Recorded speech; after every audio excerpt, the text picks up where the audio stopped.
Comparison zone. तो आज हम देखेंगे जावा के लेक्चर 2 को। जावा का ऑलरेडी फर्स्ट वीडियो हमने अपलोड कर दिया था। आज हम जावा के लेक्चर 2 पे आ गए हैं और आज हम देखेंगे अपने ओप्स के कुछ कॉन्सेप्ट्स को। बेसिकली ओप्स क्या होता है, डिफरेंट ऑब्जेक्ट्स और क्लासेस का क्या मतलब होता है और उसके 4 इंपॉर्टेंट पिलर्स जो आपने हमेशा सुने होंगे। तो इन सभी चीजों के बारे में आज हम अच्छे से देखेंगे रियल लाइफ एग्जाम्पल्स का यूज करके, जिससे कि आप रिलेट कर पाएंगे चीजों को समझने के लिए। तो चलिए स्टार्ट करते हैं बिना देर किए। तो सबसे पहले बात कर लेते हैं ओप्स की। ओप्स की फुल फॉर्म क्या होती है? Many of you know object oriented programming system. तो ये बहुत बेसिक बात है कि हमने ओप्स की फुल फॉर्म देखी, ऑब्जेक्ट ओरिएंटेड प्रोग्रामिंग सिस्टम। हम इसका क्या यूज करते हैं? तो अपने रियल वर्ल्ड की चीजों को, अपने रियल वर्ल्ड, जो भी हमारा रियल वर्ल्ड में थिंग्स हैं, रियल वर्ल्ड थिंग्स हैं, जो रियल वर्ल्ड में चीजें हैं, उनको ऑब्जेक्ट में बनाने के लिए, मतलब कि जब आप प्रोग्रामिंग करोगे, बेसिकली जब आप जावा का यूज करोगे, तो आप अपने रियल वर्ल्ड थिंग्स को किस में बनाओगे? ऑब्जेक्ट में बनाओगे। तब हम यूज करते हैं अपने ओप्स के कॉन्सेप्ट का। ओके, आई थिंक अभी ये बात उतनी क्लियर नहीं हो रही होगी, जब हम एग्जांपल्स के साथ देखेंगे तो आपको क्लियर होगा। तो रियल वर्ल्ड ऑब्जेक्ट्स को, रियल वर्ल्ड थिंग्स को कन्वर्ट करते हैं ऑब्जेक्ट में जब हम करते हैं अपनी programming with the help of OOPs. ठीक है, अब इस बात का क्या मतलब है, इसको हम समझते हैं दो चीजों से। दो टर्म्स आती हैं जो जनरली सभी स्टूडेंट्स ने सुनी होंगी, ऑब्जेक्ट्स और क्लासेस। जब आप ऑब्जेक्ट्स और क्लासेस को समझ जाओगे तो आप ऊपर लिखी हुई इस लाइन के मतलब को भी बहुत अच्छे से समझ जाओगे कि ऑब्जेक्ट्स और क्लासेस होती क्या है। एग्जांपल लेते हैं, एक लाइन में बोलूंगी अपने ऑब्जेक्ट्स के लिए और उससे रिलेटेड लाइन बोलूंगी क्लासेस के लिए, आपको क्लियर होगा। हमारे रियल वर्ल्ड में जो भी चीज एग्जिस्ट करती है, यानी कि जो चीज हमारी रियल वर्ल्ड एंटिटी है, वो सब कुछ क्या है? ऑब्जेक्ट है। अब ये कुछ भी हो सकता है, कोई पर्सन, एनिमल, घर, कार, एटसेट्रा। जो जो चीजें रियल वर्ल्ड में एग्जिस्ट करती हैं, वो सब क्या होती हैं? वो सब हमारी ऑब्जेक्ट्स होती हैं। और इन चीजों के जो फीचर्स होते हैं, इन चीजों के जो फीचर्स होते हैं, वो हमारी क्या होती हैं? वो हमारी क्लासेस होती हैं। Getting my point? कि जो रियल वर्ल्ड में एग्जिस्ट कर रही हैं चीजें, वो हमारे ऑब्जेक्ट्स हैं और इन चीजों की फीचर्स या इनका ब्लूप्रिंट हमारी क्या है? क्लासेस हैं। तो क्लासेस क्या है? फीचर्स या ब्लूप्रिंट ऑफ ऑब्जेक्ट्स, राइट? तो बेसिकली ऑब्जेक्ट्स क्या होते हैं? रियल वर्ल्ड चीजों को ऑब्जेक्ट्स बोलते हैं ओप्स के अंदर, और उनके जो फीचर्स हैं या उनकी जो आपकी ब्लूप्रिंट है, वो हमारी क्लासेस हैं। अब ऑब्जेक्ट्स और क्लासेस को हम बहुत ही अच्छे से समझते हैं। दो एग्जांपल लेंगे यहाँ पे और उन दोनों एग्जांपल्स के थ्रू इस डिस्कशन को कंक्लूड करेंगे कि ऑब्जेक्ट क्या होती है और क्लास क्या होती है। तो ऐसा मान लेते हैं, हमारे एग्जांपल में एक घर है, यहाँ बना देते हैं लाइन। यहां हम लिखेंगे वो चीजें जो ऑब्जेक्ट है और यहां जो हमारा क्लास है। तो एग्जांपल 1 में क्या है? एग्जांपल 1 में एक घर है। अब घर एक रियल वर्ल्ड एंटिटी है, राइट? अगर मैंने कहा मेरे फ्रेंड का घर, तो क्या मैं इल्यूजन में हूं? नहीं, वो घर कहीं ना कहीं एग्जिस्ट करता है। आपने कहा अपने फ्रेंड का घर या आपका घर, तो वो भी आपकी दुनिया में एग्जिस्ट करता है। ऐसा नहीं है कि वो एग्जिस्ट नहीं करता, आप उसको देख नहीं सकते। तो घर क्या है? एक रियल वर्ल्ड एंटिटी है। और अभी मैंने बताया कि जो रियल वर्ल्ड एंटिटी होती है, वो क्या होते हैं? हमारे ऑब्जेक्ट्स होते हैं। तो यहां पर जो हाउस है, जो हमारा हाउस है, वो क्या है? वो हमारा ऑब्जेक्ट है। क्यों? क्योंकि ये हाउस एक रियल वर्ल्ड एंटिटी के अंतर्गत आता है।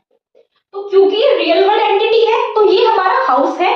अब आपका घर, मेरा घर ईंटों से बना है, पत्थरों से बना है, लगभग सेम टाइप के एलिमेंट से ही बना है, बट सबके घर का जो नक्शा होता है, सबके घर का जो इंटरनल स्ट्रक्चर होता है, जो ब्लूप्रिंट होता है, वो सबके घर का लगभग डिफरेंट होता है। तो घर क्या है? ऑब्जेक्ट है। और उस घर का जो ब्लूप्रिंट है, यानी कि जो उस घर का नक्शा है, वो हमारा क्या है? वो हमारा क्लास है। आई थिंक आप बात समझ पा रहे होंगे। तो घर जिसको हम देख सकते हैं, जो एक रियल वर्ल्ड एंटिटी है, वो हाउस है, और जो घर का ब्लूप्रिंट है वो हमारा क्लास है। अब घर बनने से पहले उसका ब्लूप्रिंट या उसका नक्शा तैयार होता है। मान लीजिए कोई मिस्टर ए है, मिस्टर ए, इनको अपना घर बनाना है। तो ये मिस्टर ए गए किसी के पास, किसी कॉन्ट्रैक्टर के पास या बिल्डर के पास जो बिल्डिंग्स बनाते हैं।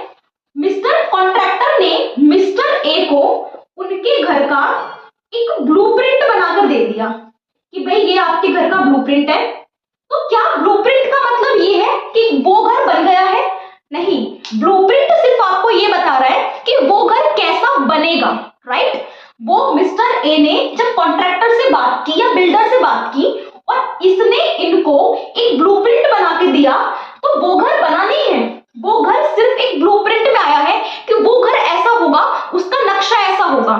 लेकिन जब कॉन्ट्रैक्टर फाइनली उस घर को बना देगा अकॉर्डिंग टू दैट ब्लूप्रिंट, तब वो क्या बनेगा? तब वो घर एक रियल वर्ल्ड एंटिटी बन जाएगा। और रियल वर्ल्ड एंटिटी क्या होता है? हमारा ऑब्जेक्ट होता है, ठीक है? तो जो भी रियल वर्ल्ड में चीजें हैं वो हमारे ऑब्जेक्ट्स हैं, और जो हमारा उसका ब्लूप्रिंट हो गया वो हमारी क्लास होती है, राइट? तो ये बात हुई हमारे ऑब्जेक्ट और क्लास की। अब इसमें क्लासेस के अंदर एक और चीज आती है, डेटा मेंबर्स, ठीक है? तो ऑब्जेक्ट है हमारी रियल वर्ल्ड एंटिटी, उसका ब्लूप्रिंट या उसके फीचर्स है हमारी क्लासेस। अब क्लास के अंदर एक और चीज आती है, डेटा मेंबर्स। याद रखना है, डेटा मेंबर्स क्लास के अंदर होते हैं, जो आपकी क्लास की प्रॉपर्टीज को डिफाइन करें, वो हमारे डेटा मेंबर्स हैं। जो क्लास की प्रॉपर्टी को डिफाइन करें वो हमारे डेटा मेंबर्स हैं। एग्जांपल लेते हैं, ये घर है, इस घर का ये ब्लूप्रिंट बना दिया मैंने यहाँ पे साइड में। ये घर का ब्लूप्रिंट है, कैसा कि भाई यहाँ पे किचन है इतनी बड़ी, this is the kitchen, this is the room 1, this is the room 2 and this is the lobby and this is the washroom। तो रूम 1, रूम 2, लॉबी और आपका वॉशरूम। तो ये कुछ रफ आइडिया दिया हमने अपने घर के ब्लूप्रिंट का। तो क्लास ब्लूप्रिंट है, और जब वो घर रियल में बन गया तो ऑब्जेक्ट है। डेटा मेंबर्स क्या है? डेटा मेंबर्स है आपका size of the kitchen. Basically आपने अपनी किचन को कितना बड़ा रखा है, ठीक है? साइज ऑफ रूम्स, आपने अपने रूम्स कितने बड़े रखे हैं, कलर, डिजाइनिंग आपके रूम की कैसी है ना? तो बेसिकली डेटा मेंबर्स क्या है? ब्लू, जो आपकी क्लास को डिफाइन करें। क्लास में क्या है? क्लास में किचन है, किचन कितना बड़ा है ये कौन बता रहा है? Data members. क्लास में क्या है? क्लास मतलब ब्लूप्रिंट में क्या है? Rooms, room 1, room 2। अब यहां देखो, रूम 1 बड़ा है, रूम 2 छोटा है। ये बात कौन बताएगा? बेसिकली इस ब्लूप्रिंट को डिफाइन कौन करेगा? तो जो क्लास के अंदर डेटा मेंबर्स होंगे वो। समझ गए आप बात को? तो रियल वर्ल्ड थिंग या रियल वर्ल्ड एंटिटी क्या होती है? ऑब्जेक्ट होता है, उसके फीचर्स या उसका ब्लूप्रिंट आपका क्लास होता है, और उस क्लास को जो डिफाइन कर रहा है वो आपके डेटा मेंबर्स होते हैं। तो ये एग्जांपल 1 है, आई थिंक आपको क्लियर हुआ होगा। अदरवाइज हम एक और एग्जांपल ले लेते हैं इसको अच्छे से क्लियर करने के लिए। तो अगर हम एक और एग्जांपल लें क्लियर करने के लिए, तो एग्जांपल 2 क्या है? एग्जांपल 2 है, यहाँ पे क्लास है। एग्जांपल 2 ये है कि मेरे पास 3 बच्चे हैं, रिया, चारू और राहुल। तो वी हैव 3 चिल्ड्रंस, रिया, चारू और राहुल। अब ये लड़की रियल में एग्जिस्ट करती है, राइट? ये भी रियल में एग्जिस्ट करती है, ये भी रियल में एग्जिस्ट करता है, और ये भी रियल में एग्जिस्ट करता है। तो ये तीनों क्या है? ये तीनों रियल वर्ल्ड एंटिटी हैं, और जो भी मेरी रियल वर्ल्ड एंटिटी होती है वो क्या होता है? वो ऑब्जेक्ट होता है। अब इन तीनों को मैं क्या बोलूं कि ये तीनों स्टूडेंट हैं। तो स्टूडेंट होना इन तीनों का फीचर है। फीचर क्या है कि ये स्टूडेंट है, ये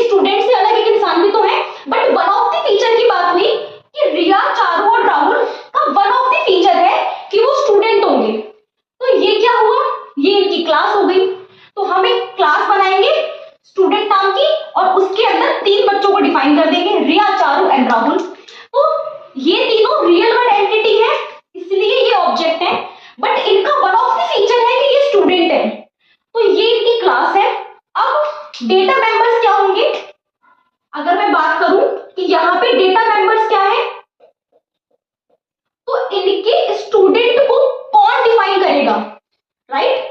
क्या ये तीनों सिर्फ स्टूडेंट है? नहीं, ये तीनों इंसान भी हैं। ओके, ये तीनों सिर्फ स्टूडेंट थोड़ी ना है, तो इंसान भी है। अब इंसान का मतलब रियल वर्ल्ड एंटिटी है, दैट मींस ये ऑब्जेक्ट है। इनका वन ऑफ द फीचर है कि ये स्टूडेंट है। स्टूडेंट क्लास को डिफाइन कौन करेगा?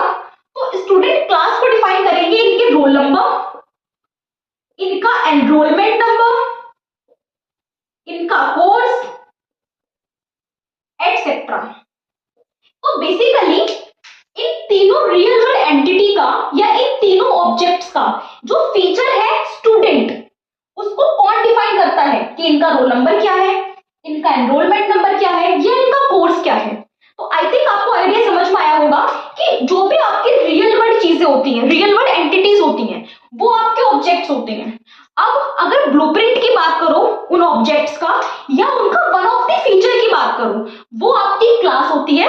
और जब आप उस क्लास को किन्हीं पर्टिकुलर पैरामीटर्स के बिहाफ पे डिफाइन करते हो, वो आपका डेटा मेंबर्स होता है। मैंने इनको कहा कि स्टूडेंट है, ये इनकी क्लास है, और इनके स्टूडेंट बिहेवियर को मैंने किन पैरामीटर्स पे डिफाइन किया? रोल नंबर, एनरोलमेंट नंबर और कोर्स। तो ये हुआ डेटा मेंबर्स की बात, ठीक है? तो ये हमारे दो एग्जाम्पल हो गए।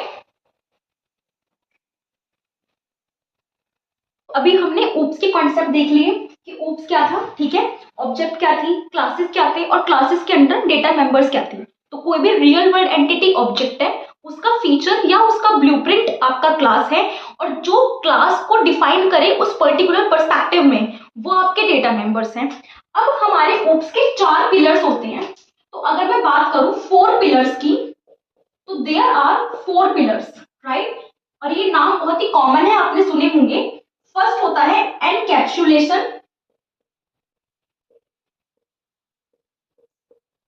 सेकंड होता है हमारा एब्स्ट्रैक्शन,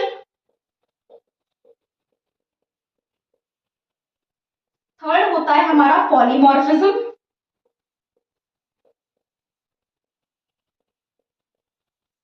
और फोर्थ है हमारा इनहेरिटेंस, ठीक है? तो बेसिकली ये हमारे 4 पिलर्स हैं। तो अब हम फर्स्ट पिलर को देखते हैं, एनकैप्सुलेशन को। एनकैप्सुलेशन, इसका मतलब क्या होता है? अगर मैं एक सिंपल लाइन में बात करूं, तो यूजर को लिमिटेड एक्सेस देना, या कुछ पार्ट, कुछ डेटा यूजर से हाइड रखना।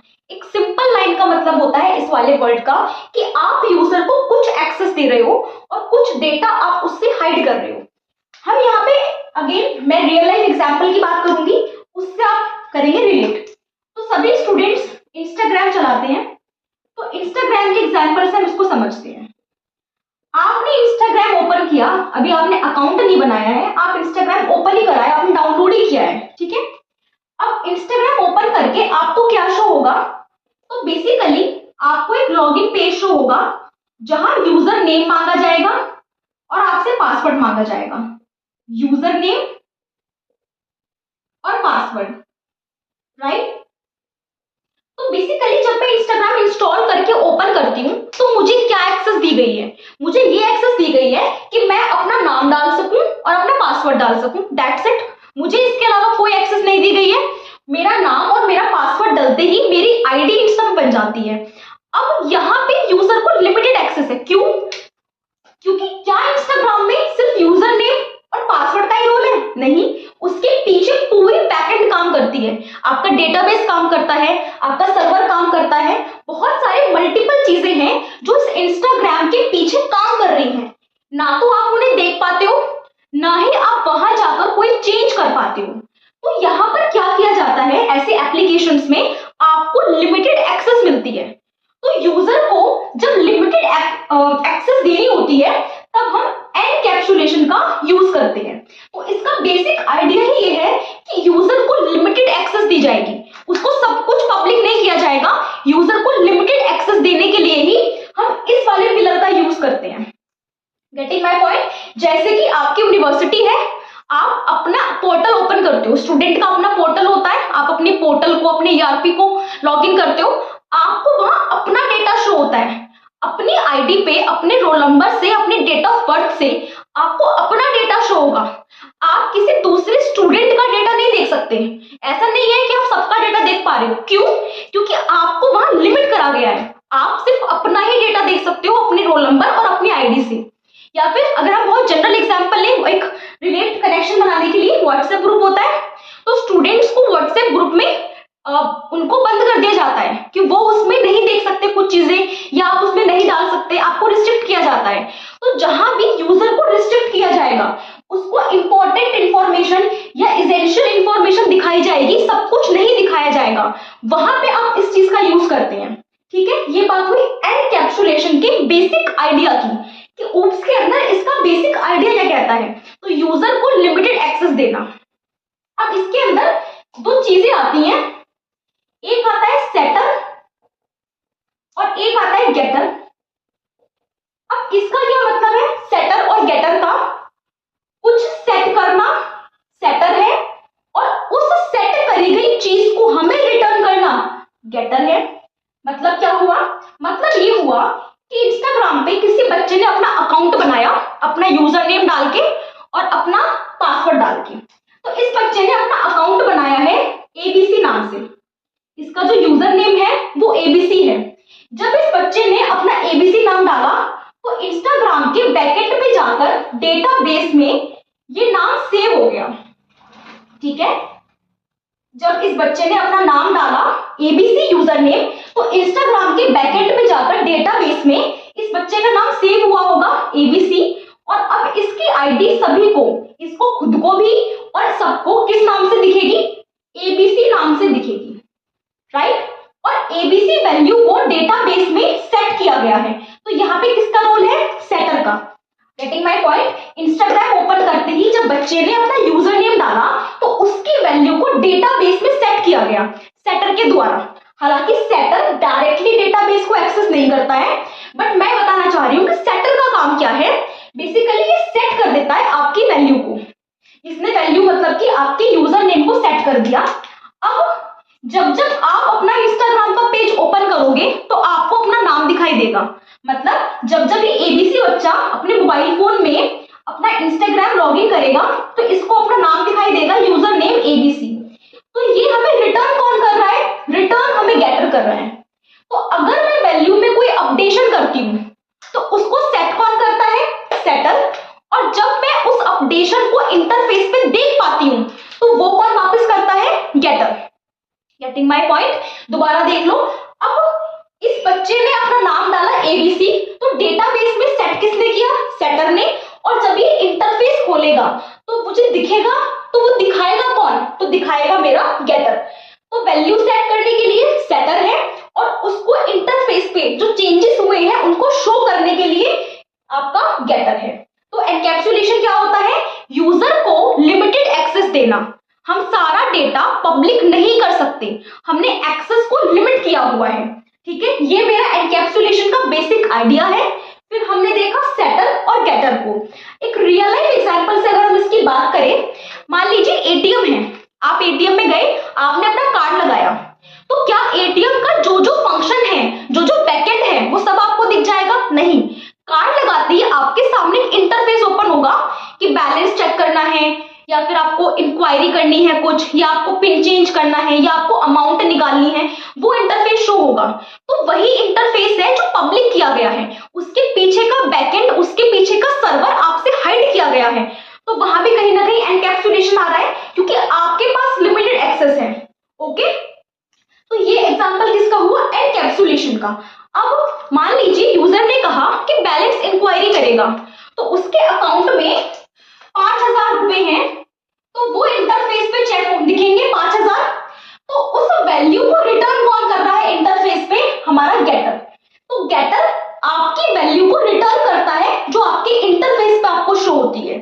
तो एनकैप्सुलेशन क्या है कि आपको लिमिटेड एक्सेस दिया गया है, और गेटर क्या है इस एग्जांपल में कि आपको कैश इंक्वायरी के टाइम पे आपका पैसा दिखाई दे रहा है with the help of getter. अब किसी यूजर ने इसमें से 1000 रुपए निकाल लिए, तो यानी कि जब 1000 रुपए निकाले हैं तो अब अमाउंट कितना हो गया? 4000। तो अब इस अमाउंट को अपडेट किया जाएगा, और अपडेट कौन करेगा? इस वैल्यू को सेट कौन करेगा? हमारा सेटर।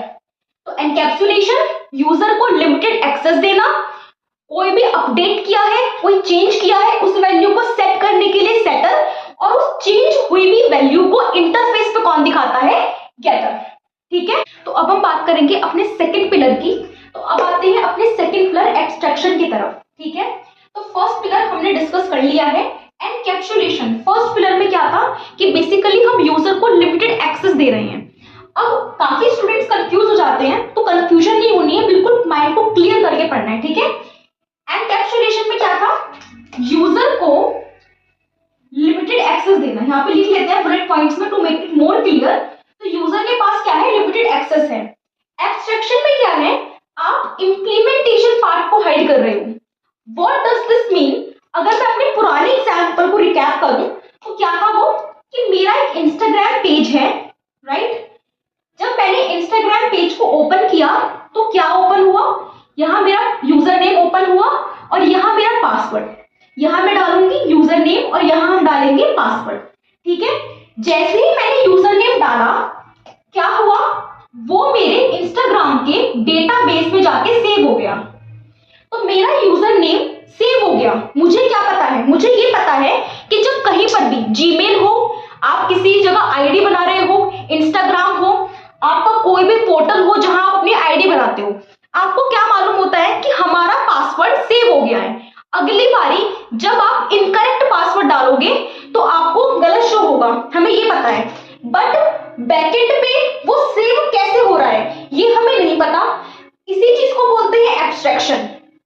एनकैप्सुलेशन क्या है, मेरा पासवर्ड को डालना और उस पासवर्ड का सेव हो जाना, ये एनकैप्सुलेशन है। बट बैकएंड पे वो पासवर्ड सेव कैसे हुआ मुझे ये नहीं पता, ये क्या है, एब्स्ट्रैक्शन है। एनकैप्सुलेशन में यूजर के पास लिमिटेड एक्सेस थी, मतलब कि आपके पास इतनी एक्सेस है कि आप पासवर्ड को डाल सकते हो, दैट्स इट। एनकैप्सुलेशन यही ओवर है, मेरे पास एक्सेस है, मैं अपना नाम डाल सकती हूँ, मैं अपना पासवर्ड डाल सकती हूँ, बात खत्म। मेरे पास इसके अलावा कोई एक्सेस नहीं है। अब वो पासवर्ड सेव कैसे हुआ, वो नाम सेव कैसे हुआ मेरे डेटाबेस में, we don't know, that is abstraction. तो उस इंप्लीमेंटेशन पार्ट को मैंने क्या कर दिया, हाइड कर दिया, तो वो मेरा एब्स्ट्रैक्शन होता है। ओके, अगर इसका एग्जांपल लें,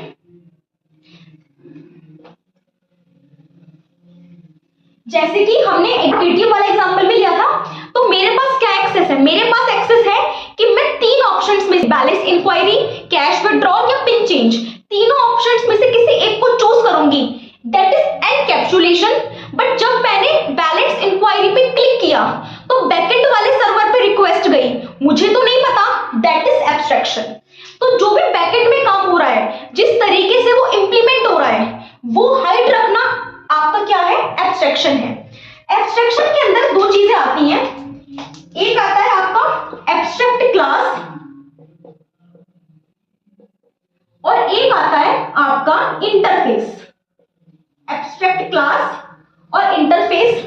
एब्स्ट्रैक्ट क्लास आपका पार्शियल एब्स्ट्रैक्शन होता है, तो एब्स्ट्रैक्ट क्लास क्या है, पार्शियल एब्स्ट्रैक्शन है, और इंटरफेस मेरा फुल्ली एब्स्ट्रैक्शन होता है।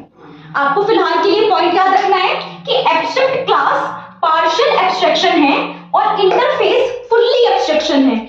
यहां मैं पार्शियली इंप्लीमेंटेशन को हाइड कर रही हूं, यहां मैं पूरे तरीके से इंप्लीमेंटेशन को हाइड कर रही हूं। अब इन दोनों को हम समझते हैं एक एग्जांपल के थ्रू। मान लीजिए हमारे पास टीवी है, मल्टीपल कंपनी के टीवी है, एक टीवी आपका सोनी का है, एक टीवी आपका एलजी का है, एक टीवी मेरे पास सैमसंग का है, तो मेरे पास मल्टीपल कंपनी के टीवी हैं। अब इन टीवीज में कुछ कॉमन फीचर्स होंगे, तो कॉमन फीचर्स क्या है कि इन सब में पावर का बटन होगा, पावर ऑन ऑफ का बटन इन सब में होगा, राइट। चैनल चेंज करना सब में होगा, वॉल्यूम कंट्रोल करना भी सब में होगा। तो बेसिकली ये तीन अलग अलग कंपनी के टीवी हैं, बट इनमें कुछ फीचर्स कॉमन हैं। हर कंपनी के टीवी में पावर का बटन होता है, आप उसे ऑन करते हो, ऑफ करते हो। हर कंपनी के टीवी में चैनल चेंज होता है, आपका वॉल्यूम कंट्रोल होता है। अब कुछ फीचर्स होंगे जो इनके डिफरेंट होंगे। डिफरेंट क्या होगा, डिफरेंट होगा इनकी डिस्प्ले टेक्नोलॉजी, तो डिस्प्ले टेक्नोलॉजी डिफरेंट है, उसके अलावा इनके फीचर्स डिफरेंट है, इनकी साउंड क्वालिटी डिफरेंस है, और यही कुछ फीचर्स हैं जो इन कंपनी के टीवीज को एक दूसरे से अलग बनाते हैं। तो कुछ फीचर्स कॉमन है, कुछ फीचर्स मेरे डिफरेंट हैं। अब कॉमन पार्ट क्या है कि ये सब टीवी है और ये हो गया हमारा डिफरेंट वाला पार्ट। अब इसमें एब्स्ट्रैक्शन का क्या रोल है? What is the role of abstraction in this example? Example में एब्स्ट्रैक्शन का ये रोल है, जब मैं वॉल्यूम कंट्रोल करूंगी, मैंने वॉल्यूम कंट्रोल करना है, तो मेरा वॉल्यूम अपने आप या तो बढ़ जाएगा मेरी कंट्रोलिंग के हिसाब से, या तो घट जाएगा मेरी कंट्रोलिंग के हिसाब से। मैंने वॉल्यूम पे प्रेस किया, वॉल्यूम चेंज हो गया, बट इसके पीछे क्या वर्किंग हुई है मुझे नहीं पता। तो मुझे क्या लगा कि मैंने वॉल्यूम प्लस पे क्लिक किया, मेरा वॉल्यूम बढ़ गया, मैंने माइनस पे क्लिक किया, मेरा वॉल्यूम घट गया, ये मुझे दिखा। दिस इज एनकैप्सुलेशन, कि हम यूजर को वही दिखा रहे हैं जो दिखाना जरूरी है। अब एब्स्ट्रैक्शन क्या है कि बैकएंड वर्किंग को, उस इंप्लीमेंटेशन पार्ट को हमने हाइड कर दिया, दैट इज एब्स्ट्रैक्शन। तो एनकैप्सुलेशन में मैंने बस ये देखा, मैं यूजर हूं अगर, तो मैंने सिर्फ ये देखा कि वॉल्यूम कम ज्यादा करने से मेरा वॉल्यूम कम ज्यादा हो रहा है, बस मुझे उससे ज्यादा कुछ नहीं पता। और एब्स्ट्रैक्शन में हमने क्या किया कि अपनी इंप्लीमेंटेशन पार्ट को, कि बैकएंड पे ऐसा क्या सर्किट है, ऐसे क्या वर्किंग है जो मेरे एक बटन प्रेस करने से वॉल्यूम को कम कर रही है या ज्यादा कर रही है, वो हिडन इंप्लीमेंटेशन क्या था, मेरा एब्स्ट्रैक्शन था। ठीक है, इसी प्रकार हमारा चैनल चेंज का है कि अगर मैंने बटन प्रेस किया तो चैनल चेंज हो जाएगा, मैंने बटन प्रेस किया मेरा चैनल चेंज हो गया। एनकैप्सुलेशन, मेरा काम खत्म, मेरे पास लिमिटेड एक्सेस है कि मैं चेंज करूंगी और चैनल चेंज होगा, बट वो चैनल चेंज कैसे हुआ, उसके बैकएंड पे क्या वर्किंग हुई है, क्या सर्किट्स आपस में ऐसे कनेक्ट है जो मेरे बटन प्रेस करने से चैनल को चेंज कर रहे हैं, वो इंप्लीमेंटेशन हाइड करना क्या है, एब्स्ट्रैक्शन है। ओके, तो ये वाली बात हुई मेरे एब्स्ट्रैक्शन की और एब्स्ट्रैक्ट क्लास की। अब अगला क्या है? अगला है हमारा इंटरफेस। तो इंटरफेस से पहले एब्स्ट्रैक्ट क्लास में क्या था? एब्स्ट्रैक्ट क्लास में हमारे टीवी वाले एग्जांपल में क्या है, बेस कॉन्सेप्ट, हमारा कॉमन स्ट्रक्चर प्लस हमारा डिफरेंट इंप्लीमेंटेशन। मतलब कि टीवी वाले एग्जांपल में अगर मैं रिलेट करूं तो बेस कॉन्सेप्ट क्या है कि वो सारे टीवी हैं, कॉमन स्ट्रक्चर क्या है कि वो टीवी की तरह बने हुए हैं, सिंपल स्ट्रक्चर उनका कॉमन है। इंप्लीमेंटेशन डिफरेंट कैसे है? मैंने चैनल चेंज करना है, वो सोनी में भी हो जाएगा, वो एलजी में भी हो जाएगा, वो सैमसंग में भी हो जाएगा, बट तीनों कंपनी के टीवी के हिसाब से उनका चैनल चेंज करने का जो इंटरनल प्रोसेस होता है वो डिफरेंट होता है, दैट इज एब्स्ट्रैक्ट। बात क्लियर हुई? तो एब्स्ट्रैक्ट में हमारा बेस कॉन्सेप्ट सेम था, हमारे सब टीवी थे, स्ट्रक्चर भी सेम था, इंप्लीमेंटेशन अलग अलग है। क्यों अलग है? क्योंकि अगर एक कॉमन फीचर है कि चैनल तीनों कंपनी में चेंज होता है, बट वो चेंज कैसे होता है, उनकी जो इंटरनल प्रोसेसिंग है वो तीनों कंपनी के टीवी की अलग अलग होती है। तो ये मेरा एब्स्ट्रैक्शन के अंदर क्या है, एब्स्ट्रैक्ट क्लास है। Don't be confused, let us repeat. Encapsulation क्या है? यूजर को लिमिटेड एक्सेस देना, जितनी इंपॉर्टेंट इंफॉर्मेशन है, जितना इंपॉर्टेंट जरूरी एक्सेस है वही मिलेगा, बाकी नहीं मिलेगा। बैकएंड की वर्किंग को, बैकएंड की इंप्लीमेंटेशन को हाइड करना मेरा एब्स्ट्रैक्शन है। ठीक है, अब मैं बात करूं अगर इंटरफेस की, तो इंटरफेस में कंप्लीटली एब्स्ट्रैक्शन होता है, जैसे कि रिमोट। क्या है? दूसरा एग्जांपल लेते हैं कार का। कार मैंने चाबी से स्टार्ट करनी है, मैंने चाबी लगाई, मेरी कार स्टार्ट हो गई, राइट? अब उस चाबी के लगाने से ऐसा क्या हुआ कि कार स्टार्ट हो गई, दैट इज इंटरफेस, राइट? उसके अलावा मैंने रिमोट पे कोई बटन प्रेस किया, मेरा चैनल चेंज हो गया, मेरा वॉल्यूम कम ज्यादा हो गया, टीवी बंद हो गया, टीवी चल गया, दैट इज इंटरफेस। तो यानी कि बैकएंड की इंप्लीमेंटेशन को कंप्लीटली हाइड करना मेरा इंटरफेस है, और सिर्फ यूजर को इंटरफेस है या एब्स्ट्रैक्शन है, और सिर्फ यूजर को लिमिटेड एक्सेस देना एनकैप्सुलेशन है। तो अभी तक हमने अपने दो पिलर डिस्कस कर लिए हैं, एनकैप्सुलेशन और अपना एब्स्ट्रैक्शन। अब हम आते हैं अपने लास्ट टू पिलर पिलर्स पे, पॉलीमॉर्फिज्म और अपना इनहेरिटेंस। ऑलरेडी एग्जांपल्स मैंने लिख दिए हैं, तो कुछ मीनिंग के साथ एग्जांपल डिस्कस करेंगे to make it more clear. Okay, तो पॉलीमॉर्फिज्म इसके नाम से क्लियर करते हैं। पॉलीमॉर्फिज्म, पॉली का मतलब बहुत सारे, मॉर्फिज्म का मतलब उसकी फॉर्म्स, बहुत सारी फॉर्म या बहुत सारे रूप, एक ही चीज के बहुत सारे रूप होना, that is the concept of polymorphism. अगर एक सिंपल एग्जांपल लें तो आप अपने आप को देखिए, आप अलग अलग पोजीशंस पे डिफरेंट बिहेव करते हैं। एग्जांपल, आप अपने घर में अपनी मदर या फादर के सन या डॉटर हैं, आप अपने फ्रेंड के लिए अपने फ्रेंड हैं, आप कॉलेज के लिए एक स्टूडेंट हैं, और अगर आप कहीं और जाएंगे तो माइट भी आप कुछ और बिहेवियर शो करेंगे। फॉर एग्जांपल, अगर आप कहीं घूमने गए हैं तो वहां के लिए आप टूरिस्ट हैं। तो एक ही पर्सन अलग अलग पोजीशंस पे डिफरेंट फॉर्म्स में प्रेजेंट है, उसके अनेक रूप हैं, राइट। जैसे कि आपके, अगर हम फादर की बात करें तो अपनी कंपनी के लिए वो कंपनी के एम्प्लॉय हैं, राइट। बिजनेस अगर करते हैं तो बिजनेसमैन है, अगर वो आपके कॉलेज जाते हैं तो वो एक स्टूडेंट के फादर हैं, अपने पेरेंट्स के लिए वो उनके सन हैं।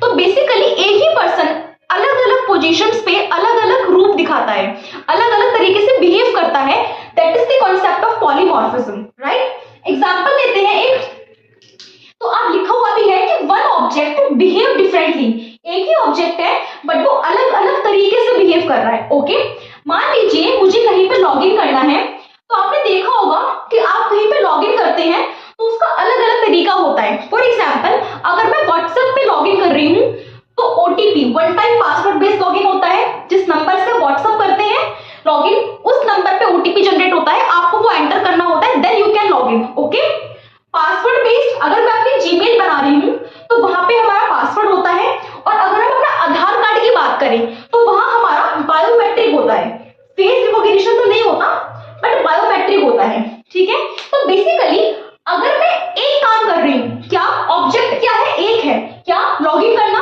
बट उसके डिफरेंट फॉर्म है। अगर मैं ओटीपी बेस्ड लॉगिन करूंगी तो मैं ओटीपी को एंटर करूंगी तो वो ओटीपी मैच होगा। ओके, अगर पासवर्ड बेस्ड लॉगिन करूंगी तो मेरा पासवर्ड मेरे डेटाबेस में जाके कहीं ना कहीं सेव होगा, और यहाँ पे करूंगी तो बायोमेट्रिक का रोल आएगा, सेंसर्स यूज होंगे। तो काम एक ही है, लॉगिन, बट वो अलग अलग तरीकों से किया जा रहा है, ठीक है। तो one object behave differently, polymorphism. एक और एग्जांपल लेते हैं, अगर मान लीजिए कि आप ऑनलाइन शॉपिंग कर रहे हैं या ऑनलाइन फूड ऑर्डर कर रहे हैं, व्हाटएवर, आप ई कॉमर्स वेबसाइट पे हैं, आपने कुछ ऑर्डर किया या कपड़े, जूते, व्हाटएवर, उसके बाद पेमेंट का ऑप्शन आया तो आप ऑनलाइन पेमेंट करना चाहते हैं, तो वहां पे अलग अलग ऑप्शन आते हैं, क्रेडिट कार्ड का आता है, यूपीआई का आता है, तो डिफरेंट ऑप्शन आते हैं। वो सारे ऑप्शन एक ही काम करेंगे, आपके पेमेंट को सक्सेसफुल बनाएंगे, बट उसको करने के डिफरेंट तरीके हैं। तो that is the concept of polymorphism, एक ऑब्जेक्ट अलग अलग तरीके से बिहेव करता है, राइट। उसके बाद अगर हम बात करें इनहेरिटेंस की, तो इनहेरिटेंस में क्या है कि एक क्लास दूसरी क्लास के फीचर्स को यूज करती है, ठीक है। एक क्लास दूसरी क्लास के फीचर्स को यूज करता है बिना दोबारा लिखे। मतलब क्या हुआ इसका एग्जांपल लेते हैं, मेरे पास एक बैंक अकाउंट है, ठीक है। अब अगर वो यूजर का बैंक अकाउंट है तो उसमें अकाउंट नंबर होगा, उसमें कुछ बैलेंस होगा, डिपॉजिट होगा, विड्रॉ होगा, मतलब कि उस बैंक अकाउंट में सारी डिटेल्स होंगी। ये तो हुई मेरी पेरेंट क्लास, क्योंकि ये बैंक अकाउंट क्या है, पेरेंट क्लास है। अब अलग अलग क्लास क्या हो सकती है कि ये बैंक अकाउंट सेविंग अकाउंट भी हो सकता है, ये बैंक अकाउंट करंट अकाउंट भी हो सकता है, और ये फिक्स्ड डिपॉजिट भी हो सकता है। तो जब मेरी चाइल्ड क्लास बनेगी, मान लीजिए कि अकाउंट सेविंग अकाउंट बनता है, तो यहाँ पर डेटा रीराइट करने की रिक्वायरमेंट नहीं है। ये सेविंग अकाउंट यही से, इसी बैंक अकाउंट से डेटा को अपने पास ले लेगा, और सेविंग्स अकाउंट में पेरेंट क्लास का डेटा आ जाएगा और कुछ अपना डेटा होगा जो ये इंडिकेट कर रहा होगा कि ये सेविंग्स अकाउंट है, ठीक है। अगर ये बैंक अकाउंट करंट अकाउंट बनता है तो करंट अकाउंट इस पेरेंट क्लास का है ना, इस वाले बैंक अकाउंट का है, तो current account account number, balance, deposit, withdraw, यानी कि जो आपकी डिटेल्स हैं वो यहां से अपने पास ले लेगा। तो करंट अकाउंट में कुछ डेटा ये इंडिकेट करेगा जो अलग होगा, करंट अकाउंट है वो, कुछ डेटा वो अपनी पेरेंट क्लास से लेगा। तो पेरेंट क्लास क्या कहाँ है, क्या है पेरेंट क्लास? वो क्लास है जहां से चाइल्ड क्लासेस डेटा को यूज कर लेते हैं without any rewriting. Getting my point? Parent class वो क्लास होती है जिस क्लास से, सबसे पेरेंट है,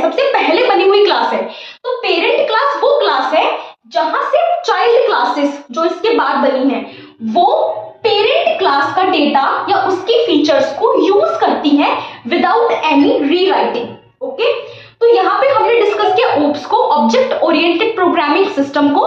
उसके बाद हमने लिए ऑब्जेक्ट और क्लासेस। तो रियल वर्ल्ड एंटिटी हमारे ऑब्जेक्ट्स हैं, उनका ब्लूप्रिंट या उनके फीचर्स हमारी क्लासेस हैं, और क्लासेस को डिफाइन करें किसी पैरामीटर के अंडर, वो हमारे डेटा मेंबर्स हैं।